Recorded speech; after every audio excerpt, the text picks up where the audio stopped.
ఉమ్మడి వరంగల్ జిల్లాలో యూరియా కోసం రైతులు తీవ్ర ఇబ్బందులు పడుతున్నారు. భూపాలపల్లి జిల్లా మల్హర్ మండలం కొయ్యూరులో ఓ ఫర్టిలైజర్ షాప్ వద్ద యూరియా కోసం రైతులు బారులు తీరారు. ఫర్టిలైజర్ షాప్ కు 120 యూరియా బస్తాలు రాగా సుమారు 200 మంది రైతులు పాట్లు పడుతున్నారు. ప్రభుత్వం యూరియా కొరత లేకుండా అందజేయాలని పలువురు రైతులు డిమాండ్ చేస్తున్నారు. రాయపర్తి కల్లడలో తెల్లవారుజాము నుంచే యూరియా పంపిణీ కేంద్రాల దగ్గర రైతులు బారులు తీరారు.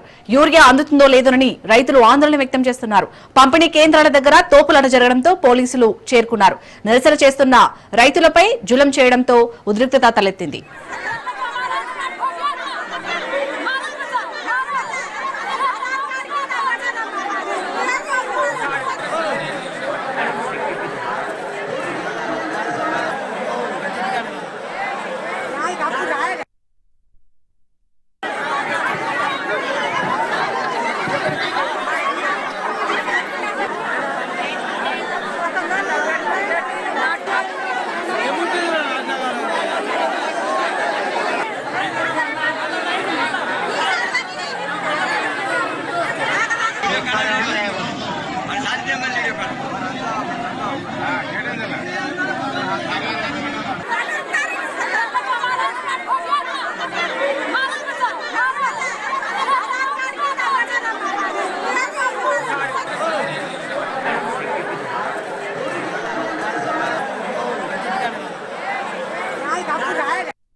నలభై టన్నులు 880 బ్యాగులు మన పిఎస్ఎస్ రాయపర్తికి రావడం జరిగింది.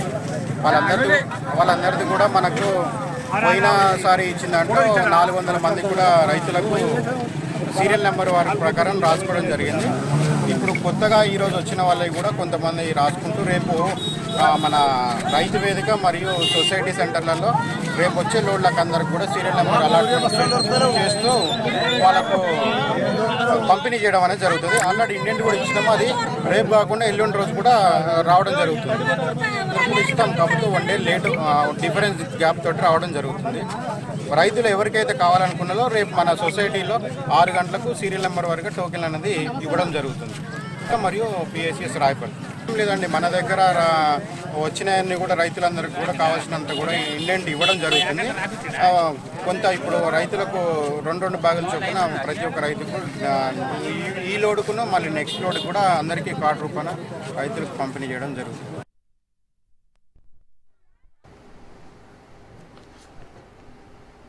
నల్గొండ జిల్లాలో ఉన్నతాధికారులపై మాజీ హెచ్ఎం రెచ్చిపోయారు.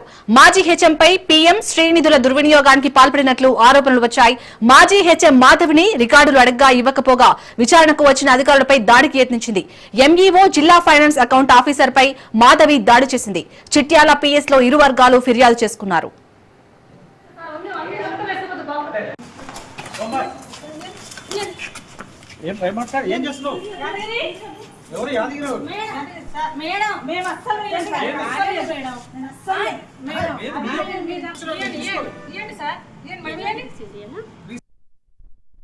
जी Madhavi CH Yogendranath finance and accounts officer office of the DO Nalgonda Madhavi FSC ప్రధానోపాధ్యాయులు ఉన్న కాలంలో PM శ్రీ నిధుల దుర్వినియోగం గురించి మరియు పాఠశాల గ్రౌండ్ లో ఉన్న చెట్ల నరికేత గురించి స్క్రాప్ ఐరన్ బెంచీలు అమ్మకం గురించి రకరకాల పత్రికలు వచ్చిన కథనాలపైన మరియు ఆ తోటి స్టాఫ్ ఒక 14 మంది ఉపాధ్యాయులు జిల్లా విద్యాశాఖాధికారి గారికి పాఠశాలలో జరుగుతున్న అవినీతి అక్రమాలు నిధుల దుర్వినియోగం గురించి జిల్లా విద్యాశాఖాధికారికి కంప్లైంట్ చేయడం జరిగింది.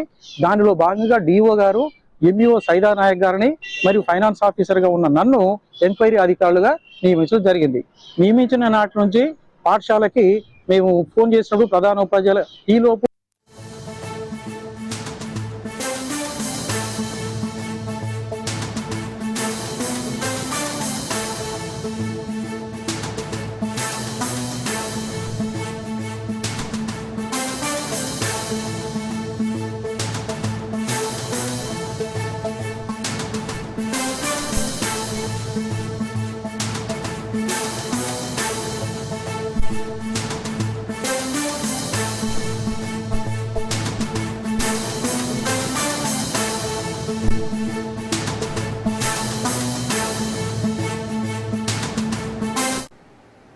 రైట్, బిగ్ బ్రేకింగ్ న్యూస్ చూస్తున్నాం. కాళేశ్వరం కేసు విచారణకు సిబిఐకి లైన్ క్లియర్ అయింది. కాళేశ్వరంపై సిబిఐ దర్యాప్తు కోరుతూ జీవో విడుదలైంది. కాళేశ్వరం అవకతవకలపై సిబిఐ చేసే విచారణకు పూర్తిగా సహకరిస్తామని ప్రభుత్వం ప్రకటించింది. తెలంగాణ సిబిఐకి ఎంట్రీ లేకుండా 2022లో ఇచ్చిన ఉత్తర్వులకు మినహాయింపు ఇస్తున్నట్లు జీవోలో వివరణ ఇచ్చారు.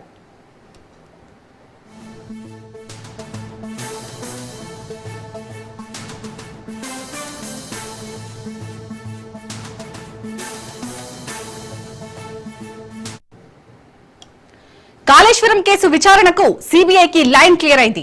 కాళేశ్వరంపై సిబిఐ దర్యాప్తు కోరుతూ జీవో విడుదలైంది. కాళేశ్వరం అవకతవకలపై సిబిఐ చేసే విచారణకు పూర్తిగా సహకరిస్తామని ప్రభుత్వం ప్రకటించింది. తెలంగాణ సిబిఐకి ఎంట్రీ లేకుండా 2022లో ఇచ్చిన ఉత్తర్వులకు మినహాయింపు ఇస్తున్నట్లు ఆ జీవోలో వివరణ ఇచ్చారు. రైట్, ఇదే అంశానికి సంబంధించి పూర్తి అప్డేట్స్ మా ప్రతినిధి రాజు అందిస్తారు. రాజు, తెలంగాణలోకి సిబిఐ ఎంట్రీకి మరోసారి మార్గం సుగమమైంది. గతంలో బీఆర్ఎస్ ప్రభుత్వ హయాంలో గత ప్రభుత్వం 2022లో ఏదైతే ఉత్తర్వులు ఇవ్వడం జరిగిందో, రాష్ట్రంలోకి సిబిఐ ఎంట్రీ ప్రభుత్వ అనుమతి లేకుండా రాకూడదని చెప్పేసి ఏదైతే ఉత్తర్వులు ఇవ్వడం జరిగిందో వాటిని ఉత్తర్వులకు మినహాయింపుగా తాజాగా ప్రభుత్వం జీవో కూడా జారీ చేయడం జరిగింది. ఇప్పటికే దీనికి సంబంధించి కాళేశ్వరం కమిషన్ కు సంబంధించి రాష్ట్ర ప్రభుత్వము సిబిఐ విచారణకు ఇవ్వాలని చెప్పేసి ఇప్పటికే రాష్ట్ర అసెంబ్లీలో తీర్మానం చేసి ఇటు కేంద్ర హోంశాఖకు పంపించడం జరిగింది. అదేవిధంగా దీనికి సంబంధించి సిబిఐకి విచారణ జరపాలి. ఇందులో సిబిఐ విచారణ తర్వాత ఇందులో అన్ని విషయాలు కూడా బయటకు వస్తాయి. ఇప్పటికే కాళేశ్వరం కమిషన్ సంబంధించినటువంటి కమిషన్ రిపోర్ట్ కూడా ఇచ్చిన నేపథ్యంలో ప్రభుత్వం ఈ నిర్ణయం తీసుకోవడం జరిగింది. తాజాగా సిబిఐ విచారణకు సంబంధించి సిబిఐ విచారణ చేయాలని ప్రభుత్వం వైపు కోరడం, అదేవిధంగా రాష్ట్రంలోకి సిబిఐకి గతంలో ఏదైతే సిబిఐ ఎంట్రీకి ఉన్న అడ్డంకులు కూడా ఇప్పుడు తొలగినట్టయింది. దీంతో తాజాగా ప్రభుత్వం కూడా జీవో జారీ చేసింది. ఇక సిబిఐ రాష్ట్రంలోకి ఎప్పుడైనా ఏ కేసు విషయంలో అయినా వచ్చేందుకు ఇక మార్గం సుగమమైందని చెప్పేసి కూడా ఈ జీవో ద్వారా స్పష్టమవుతోంది. దీనికి సంబంధించి కాళేశ్వరం కేసు విచారణకు సంబంధించి ప్రభుత్వం కీలక నిర్ణయం తీసుకున్నట్టుగా కూడా తెలుస్తా ఉంది. కాళేశ్వరంలో ఇప్పటికే ఏదైతే 665 పేజీల నివేదిక జస్టిస్ పిసి ఘోష్ నివేదిక ఇవ్వడం జరిగింది. అదేవిధంగా ఒకవైపు ఎన్డీఎస్ఏ నివేదిక ఇవ్వడం జరిగింది. ఒకవైపు ఇటు విజిలెన్స్ రిపోర్ట్ కూడా ఇది ప్రభుత్వానికి చేరింది. ఇక తాజాగా దీనిపై పూర్తి స్థాయి విచారణ చేయాలని చెప్పేసి ఇప్పటికే రాష్ట్ర ప్రభుత్వం సిబిఐకి నివేదించిన నేపథ్యంలో రాష్ట్రంలోకి సిబిఐ ఎంట్రీకి వీలుగా సుగమ మార్గం ఉండేందుకు అయితే ఈ జీవోని అయితే తీసుకురావడం జరిగింది. ఇక తెలంగాణకు సంబంధించినటువంటి ప్రధానంగా కాళేశ్వరంపై ఈ కమిషన్ ఏదైతే ఇచ్చిన రిపోర్ట్ పై, అదేవిధంగా దీనికి సంబంధించి పూర్తి స్థాయిలో సిబిఐ దర్యాప్తు చేపట్టే అవకాశం అయితే మనకు కనిపిస్తా ఉంది. రాజు, అసలు ఆ జీవోలో ఏముంది అంటే ఇన్ని రోజులు మీరంటూ గత ప్రభుత్వంలో సిబిఐ ఎంట్రీ లేదు రాష్ట్రానికి, సో ఇప్పుడు అది జీవో అయితే ఉంది అంటే లైన్ క్లియర్ అయింది. So only Kaleshwaram case commission కి సంబంధించిన లేకపోతే ఎలాంటి కేసులైనా సిబిఐకి అప్పగించే ఛాన్స్ ఉందా?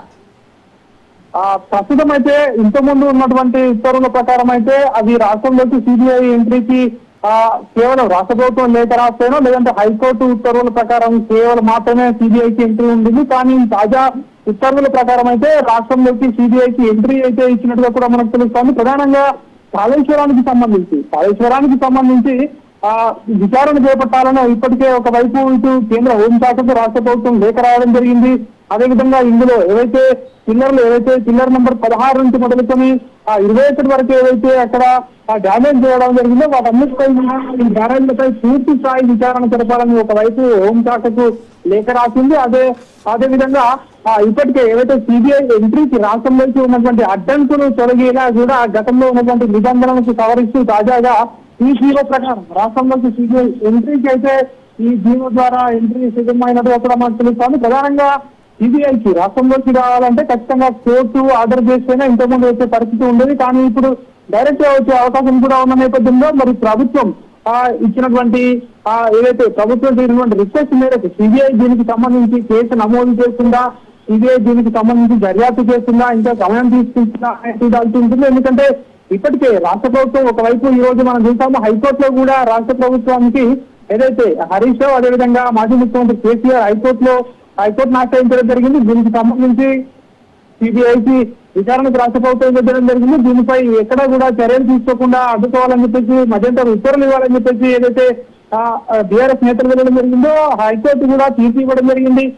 ఇప్పటికే దీనికి సంబంధించి అక్టోబర్ 7 వరకు ఎట్లాంటి చర్యలకు దిగవద్దని చెప్పేసి ఒకవైపు రాష్ట్ర ప్రభుత్వానికి హైకోర్టు ఆదేశాలు అయితే జారీ చేసిన నేపథ్యంలో మరి సిబిఐ ఏం చేయబోతా ఉంది, దీనిపై కేసు నమోదు చేస్తుందా లేదంటే దీనికి సంబంధించి ప్రస్తుతం అయితే బాల్ సిబిఐ కోర్టులోకి వెళ్ళింది. కాళేశ్వరం విచారణకు సంబంధించి రాష్ట్ర ప్రభుత్వం ఇక కేంద్ర ప్రభుత్వం ఏం చేయబోతా ఉంది, ప్రధానంగా సిబిఐ ఏం చేయబోతా ఉందని రాష్ట్ర ప్రభుత్వం అయితే చెప్తా ఉంది. ఈ జీవో ప్రకారం అయితే ఖచ్చితంగా సిబిఐ ఎంట్రీస్ అయితే ఎట్లాంటి అడ్డంకులు అయితే లేవు, సిబిఐ వచ్చి ఈ కేసును దర్యాప్తు చేయవచ్చు అని చెప్పేసి కూడా జీవోలో స్పష్టంగా మనకు కనిపిస్తా ఉంది. గతంలో 2022లో బీఆర్ఎస్ ప్రభుత్వం ఇచ్చినటువంటి ఉత్తర్వులు ఏవైతే ఉన్నాయో సిబిఐ రాకుండా రాష్ట్రంలో ఉన్నటువంటి ఏవైతే అడ్డంకులు ఏవైతే ఉన్నాయో ఆ అడ్డంకులు లేకుండా ప్రస్తుతం ఇచ్చినటువంటి ప్రభుత్వం ఇచ్చినటువంటి జీవోలు స్పష్టంగా అయితే పొందుపరచడం జరిగింది. కాళేశ్వరం కు సంబంధించి ఇప్పటికే 1,00,000 కోట్ల నిధులు వృధా అని చెప్పేసి కూడా ఒకవైపు రాష్ట్ర ప్రభుత్వం ఇప్పటికే అసెంబ్లీ వేదికగా కూడా మరోసారి స్పష్టం చేసిన నేపథ్యంలో అసలు ఎన్ని నిధులు దుర్వినియోగం అయ్యాయి, నిజంగా దుర్వినియోగం జరిగిందా, అసలు ఏం జరిగింది, కాళేశ్వరం ప్రాజెక్టు పనికొస్తుందా లేదంటే దానికి సంబంధించి పూర్తి విచారణ చేయాలని చెప్పేసి కూడా సిబిఐ ఎంక్వైరీకి అయితే ఇవ్వడం జరిగింది. సిబిఐకి గతంలో ఉన్నటువంటి రాష్ట్రంలో ఉన్నటువంటి అడ్డంకులు లేకుండా కూడా ఉండేందుకు కూడా ఈ జీవోలో స్పష్టంగా పొందుపరిచినటువంటి పరిస్థితి కనిపిస్తా ఉంది. చాలు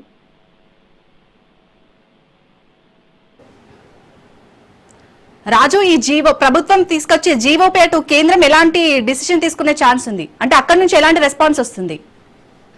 ప్రస్తుతం అయితే రాష్ట్ర ప్రభుత్వం హోమ్ డిపార్ట్మెంట్ కి అయితే ఈ లేఖ రాయడం జరిగింది. హోంశాఖ నిర్ణయం తీసుకోబోతా ఉంది. దీనికి సంబంధించి ఇప్పటికే ఏదైతే కేసుకు సంబంధించి ఏదైతే రాష్ట్ర ప్రభుత్వాలు విజ్ఞప్తులు చేసినప్పుడు ఖచ్చితంగా హోంశాఖ సిబిఐ దర్యాప్తులు చేయమని సిబిఐని ఆదేశించే అవకాశం కనిపిస్తా ఉంది. దీనికి సంబంధించి ఏదైతే గతంలో ఏవైతే ఇచ్చిన రిపోర్ట్లు ఏవైతే ఉన్నాయో ఇటు డిఎస్సీ నివేదిక కావచ్చు, విజిలెన్స్ రిపోర్ట్ కావచ్చు, తాజాగా ఈ జస్టిస్ పిసి ఘోష్ ఇచ్చినటువంటి నివేదిక కావచ్చు, ఇవన్నీ నివేదికలు కూడా కాళేశ్వరం ప్రాజెక్టులో గతంలో అవకతవకలు జరిగాయని చెప్పేసి కూడా చూపిస్తున్న నేపథ్యంలో రాష్ట్ర ప్రభుత్వం కూడా అసెంబ్లీలో తీర్మానం కూడా చేసింది. దీనికి సంబంధించి ఎక్కడ కూడా రాష్ట్ర ప్రభుత్వం నేరుగా చర్యలకు దిగలేదు. నేరుగా చర్యలకు దిగడం వల్ల ఎందుకంటే దీనిలో ఇప్పటికీ అంతర్రాష్ట్ర నదీ జలాల ఒప్పందాలు ఇవి ఉన్నాయి. అదేవిధంగా మహారాష్ట్రతో గతంలో ఏదైతే 9 హెడ్ వద్ద నిర్మాణం జరగాలని, అదేవిధంగా దాన్ని ఎత్తు తగ్గించాలని గతంలో మహారాష్ట్ర కూడా సూచించిన నేపథ్యంలో సో ఇది సిబిఐకి ఇస్తేనే కరెక్ట్ అని చెప్పేసి కూడా ఇప్పటికే రాష్ట్ర ప్రభుత్వం భావించింది. కాబట్టి సో ప్రస్తుతం అయితే సిబిఐకి ఇవ్వడం జరిగింది. అయితే హోమ్ డిపార్ట్మెంట్ ఏం చేయబోతా ఉంది, దీనికి సంబంధించి త్వరలోనే సిబిఐకి లేఖ రాస్తుందా లేకుంటే సిబిఐని ఆదేశిస్తుందా, వెంటనే దీనికి సంబంధించి విచారణ చేపట్టిందని చెప్పేసి కూడా చర్చిస్తుందా, అదేవిధంగా సిబిఐ ఏం చేయబోతా ఉంది, కేసు నమోదు చేసి దర్యాప్తు చేస్తుందా లేదంటే ఇంకా సమయం తీసుకుంటుందా అనేది వేచి చూడాల్సి ఉంటుంది. కానీ రాష్ట్ర ప్రభుత్వం మాత్రం దీనికి సంబంధించి కాళేశ్వరానికి సంబంధించి విచారణ పూర్తి స్థాయిలో కేంద్ర ప్రభుత్వ సంస్థ అయినటువంటి సిబిఐ చేయాలని చెప్పేసి అయితే ఇప్పటికే దీనికి సంబంధించి ప్రభుత్వం అయితే హోంశాఖకు లేఖ కూడా రావడం జరిగింది. గతంలో ఉన్నటువంటి 2022లో గత ప్రభుత్వం తీసుకొచ్చినటువంటి ఏవైతే ఉత్తర్వులు ఉన్నాయో ఆ ఉత్తర్వులను అధిగమించేలా కూడా ఈ యొక్క తాజాగా ఈ సిబిఐ ఈ యొక్క హోంశాఖ రాసినటువంటి లేఖలు ఇవన్నీ కూడా స్పష్టమవుతున్న నేపథ్యంలో మరి హోంశాఖ కూడా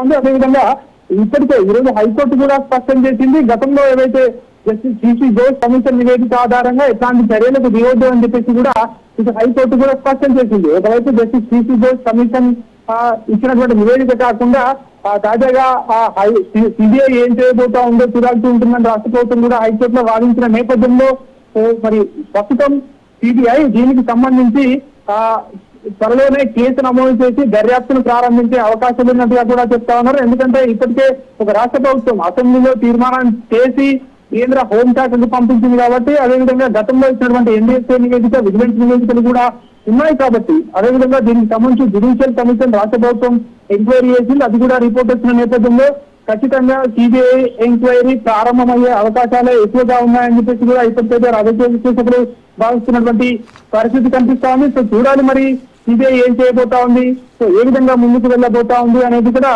చూడాల్సి ఉంటుంది. Right, thank you Raju.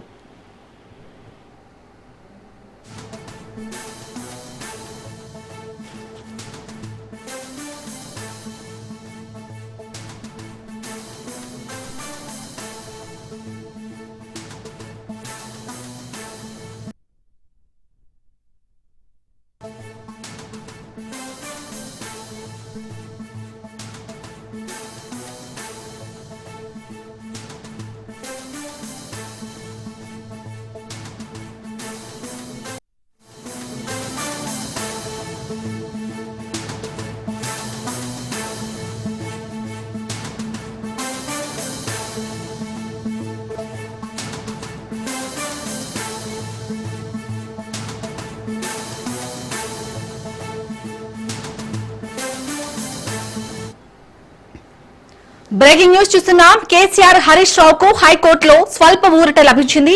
Ghosh commission నివేదిక ఆధారంగా చర్యలు తీసుకోవద్దని ప్రభుత్వాన్ని తెలంగాణ హైకోర్టు ఆదేశించింది. అక్టోబర్ 7 వరకు చర్యలు తీసుకోవద్దని హైకోర్టు ఆదేశించింది. వెకేషన్ తర్వాత వాదనలు వింటామని కోర్టు తెలిపింది. తదుపరి విచారణ అక్టోబర్ 7కు వాయిదా వేసింది. కాళేశ్వరంపై సిబిఐ విచారణ ఆపాలని, ఘోష్ రిపోర్ట్ ఆధారంగా చర్యలు తీసుకోకుండా ఆదేశాలు ఇవ్వాలని కేసీఆర్ హరీష్ రావు పిటిషన్ దాఖలు చేశారు. కేసును సిబిఐకి ఇవ్వాలన్న ప్రభుత్వ నిర్ణయం పైన స్టే కోసం కేసీఆర్ హరీష్ రావు విజ్ఞప్తి చేశారు. కేసీఆర్ హరీష్ రావు పిటిషన్లపై హైకోర్టులో వాదనలు జరిగాయి. ఘోష్ కమిషన్ నివేదికపై అసెంబ్లీలో చర్చ జరిగిందని ఏజీ తెలిపారు. కాళేశ్వరం కేసును సిబిఐకి ఇస్తున్నట్లు చెప్పారు. సిబిఐ దర్యాప్తునకు కమిషన్ తో సంబంధం లేదని ఏజీ తెలిపారు. వాదనలు విన్న హైకోర్టు ఘోష్ కమిషన్ నివేదికపై తదుపరి విచారణ వరకు తదుపరి చర్యలు తీసుకోవద్దని ఆదేశించింది.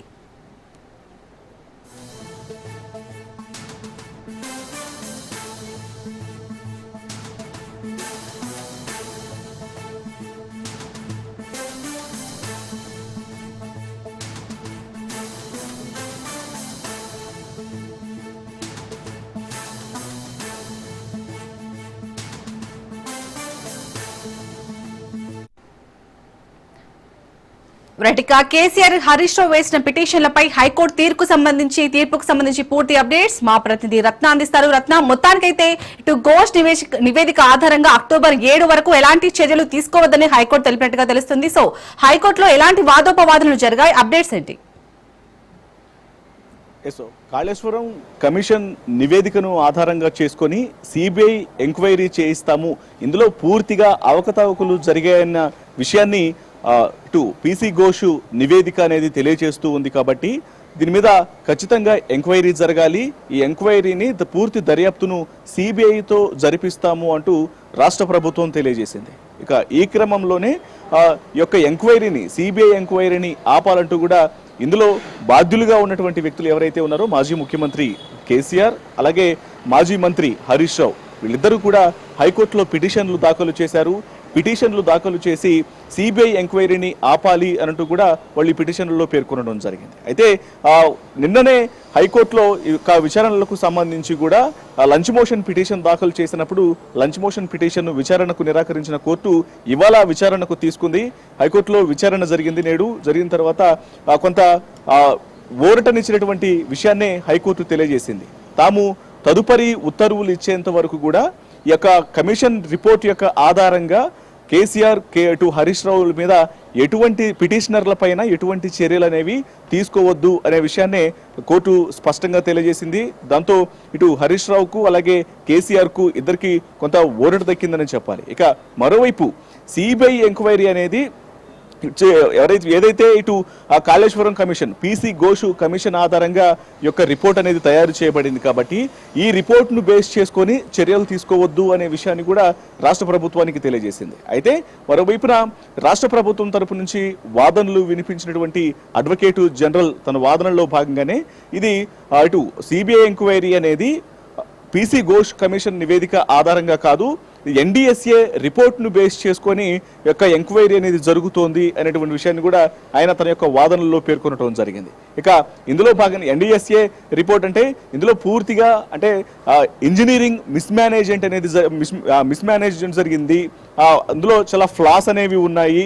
కాళేశ్వరం యొక్క నిర్మాణానికి సంబంధించి కూడా కొంత ఇబ్బందికరమైనటువంటి పరిస్థితులు, అవినీతి మరకలు అంటుకొని ఉన్నాయి అనే విషయాలకు సంబంధించినటువంటి ఏదైతే ఎన్డీఎస్ఏ రిపోర్ట్ అనేది ఉందో ఈ ఎన్డీఎస్ఏ రిపోర్ట్ను బేస్ చేసుకునే సిబిఐ ఎంక్వైరీ జరుగుతుందనేది ఇటు రాష్ట్ర ప్రభుత్వం నుంచి వాదనలు వినిపించినటువంటి అడ్వకేట్ జనరల్ వినిపించినటువంటి వాదన. ఇక మరోవైపున ఇప్పటికే ఇటు కేసీఆర్ హరీష్ రావు నుంచి ఇటు సీనియర్ న్యాయవాదులు తమ యొక్క వాదనలు వినిపిస్తూ ఇందులో పూర్తిగా సిబిఐ ఎంక్వైరీ జరిపించేంత ఇటు పీసీ ఘోష్ కమిషన్ నివేదికను ఇది పూర్తిగా రాష్ట్ర ప్రభుత్వం తమ అనుకూలంగా తయారు చేయించుకున్నటువంటి నివేదిక.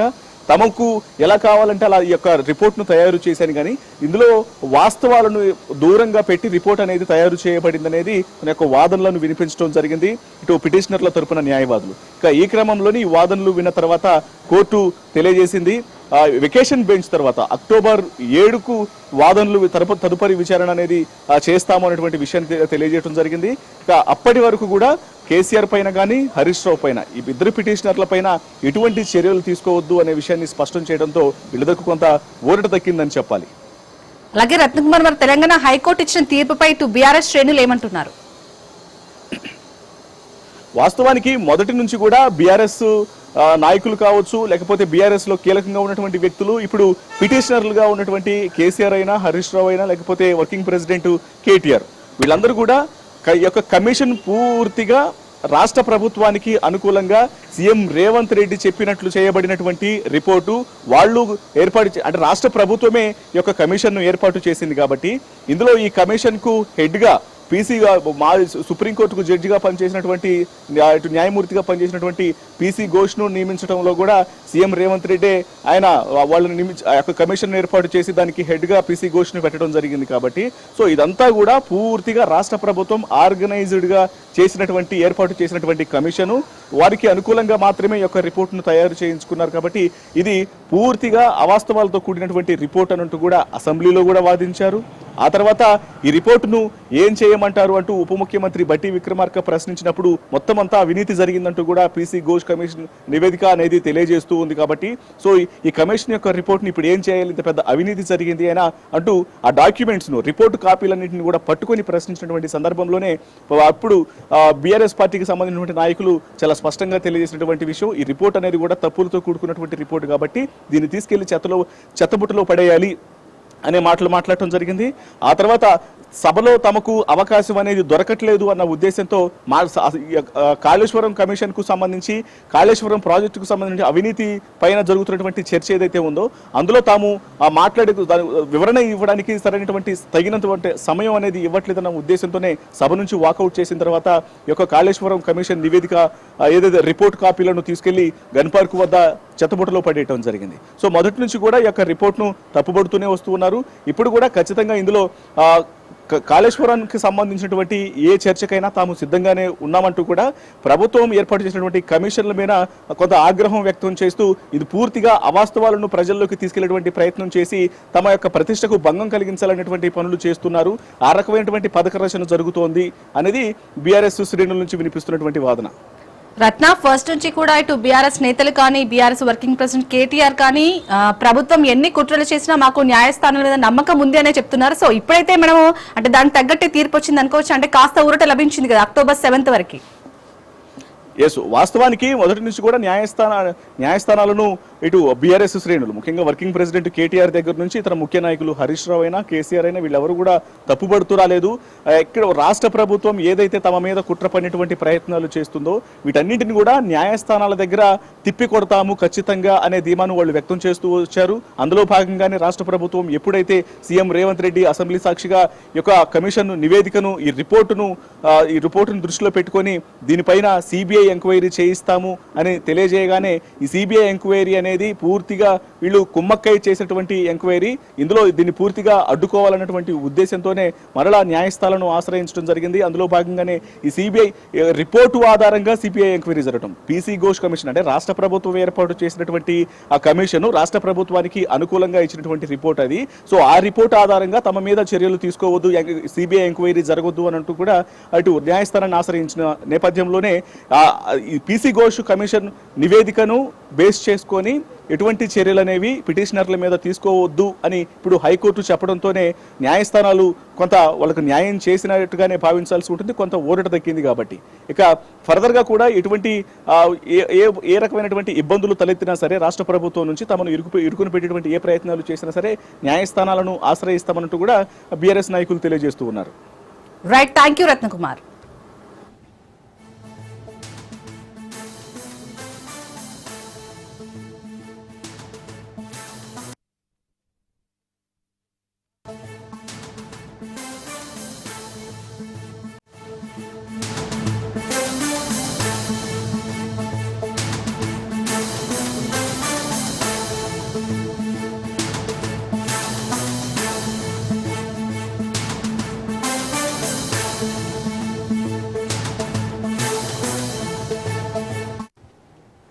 సిఐడి మాజీ చీఫ్ సంజయ్ ను అధికారులు విజయవాడ ఏసీబీ కార్యాలయానికి తరలించారు.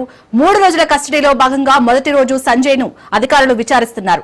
అగ్నిమాపక శాఖ పరికరాల కొనుగోలు వ్యవహారంలో సిఐడి మాజీ చీఫ్ సంజయ్ ఆరోపణలు ఎదుర్కొంటున్నారు.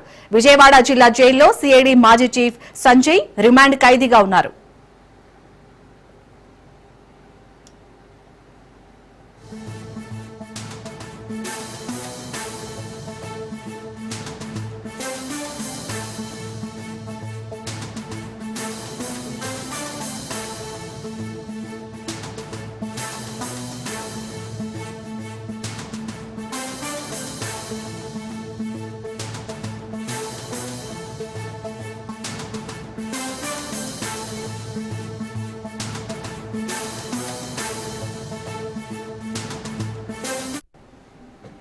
సిఐడి మాజీ చీఫ్ సంజయ్ ను అధికారులు విజయవాడ ఏసీబీ కార్యాలయానికి తరలించారు.